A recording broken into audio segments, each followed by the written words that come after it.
നമസ്കാരം. ഹോർമുസ് അടച്ചാൽ ഇന്ത്യ ഭയക്കുമോ എന്ന് ചോദിച്ച് ബി.ജെ.പി. അഖിലേന്ത്യാ വൈസ് പ്രസിഡന്റ് എ.പി. അബ്ദുള്ളക്കുട്ടിയുടെ ഫേസ്ബുക്ക് പോസ്റ്റ്.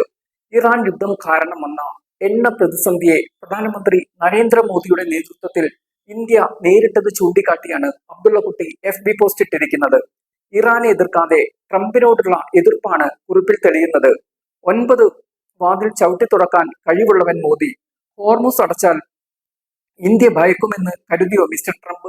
ഇന്ത്യയുടെ വിശ്വരൂപം, ഇനി ഉറക്കമില്ലാത്ത രാവുകൾ, ഭാരത വിരുദ്ധർക്ക് എന്നിങ്ങനെയാണ് പോസ്റ്റ് തുടങ്ങുന്നത്. ഇന്ത്യയുടെ തകർച്ച സ്വപ്നം കണ്ട് ഇന്ധനവില ഉയരുമെന്നും രാജ്യം പട്ടിണിയിലാകുമെന്നും കണക്കുകൂട്ടിയിരുന്നവർക്ക് ഇതൊരു താക്കീതാണ്.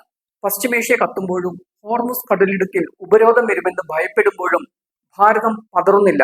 കാരണം ഇവിടെ നയിക്കുന്നത് നരേന്ദ്രമോദി എന്ന ലോക നേതാവും നിഴൽ പോലെ കൂടെയുള്ള അജിത് ഡോവൽ എന്ന ചാണക്യനും ലോകത്തിന് മുന്നിൽ ഇന്ത്യയുടെ ശബ്ദമാകുന്ന ജയശങ്കർ എന്ന നയതന്ത്ര വിദഗ്ധനുമാണ്. ഹോർമുസ് അടച്ചാൽ ഇന്ത്യ കുടുങ്ങുമെന്ന് കരുതിയോ? UAE-യുമായുള്ള ഇന്ത്യയുടെ പുതിയ ബന്ധം വെറും ഒരു കച്ചവടമല്ല, അതൊരു മാസ്റ്റർ സ്ട്രോക്കാണ്. ഹോർമുസിനെ വെട്ടിച്ച് പുതിയ വഴി. പേർഷ്യൻ ഗൾഫിലെ സംഘർഷങ്ങൾ ഇന്ത്യയെ ബാധിക്കില്ല. അബുദാബിയിലെ ഹർഷാനിൽ നിന്ന് ഫുജൈറ വരെ നീളുന്ന 400 കിലോമീറ്റർ പൈപ്പ് ലൈൻ വഴി ഇനി എണ്ണ ഇന്ത്യയിലേക്ക് ഒഴുകും. ഹോർമുസ് കടലിടുക്ക് ആരടച്ചാലും നമുക്കിനി ഭയമില്ല.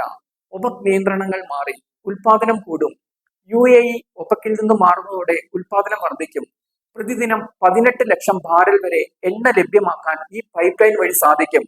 ഡോളറിന് തിരിച്ചടി, ഇന്ത്യയുടെ രൂപയുടെ കരുത്ത്, ക്രൂഡ് ഓയിൽ ഇടപാടുകൾ ഇനി നമ്മുടെ സ്വന്തം രൂപയിൽ. വിദേശ നാണ്യ ശേഖരം ചോരാതെ തന്നെ ഇന്ത്യയുടെ ഇന്ധന ടാങ്കുകൾ നിറയും. അബ്ദുള്ളക്കുട്ടി എഴുതുന്നു. ബി.ജെ.പിയിൽ നിലവിൽ അഖിലേന്ത്യാ വൈസ് പ്രസിഡന്റാണ് അബ്ദുള്ളക്കുട്ടി. ബി.ജെ.പിയിലെ ഏറ്റവും ശക്തമായ മുസ്ലിം മുഖം കൂടിയായ അബ്ദുള്ളക്കുട്ടി ദേശീയ ഹജ്ജ് കമ്മിറ്റി ചെയർമാൻ കൂടിയാണ്.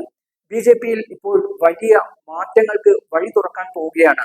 സംഘടനാ രംഗത്തുള്ളവർ മന്ത്രിസ്ഥാനത്തേക്കും മന്ത്രിസ്ഥാനത്തുള്ളവർ സംഘടനയിലേക്കും മാറാൻ സാധ്യത ഏറെയാണ്. ഈ ഘട്ടത്തിൽ തന്നെയാണ് മോദിയെ പുകഴ്ത്തിയുള്ള അബ്ദുള്ളക്കുട്ടിയുടെ പോസ്റ്റും വന്നിരിക്കുന്നത്.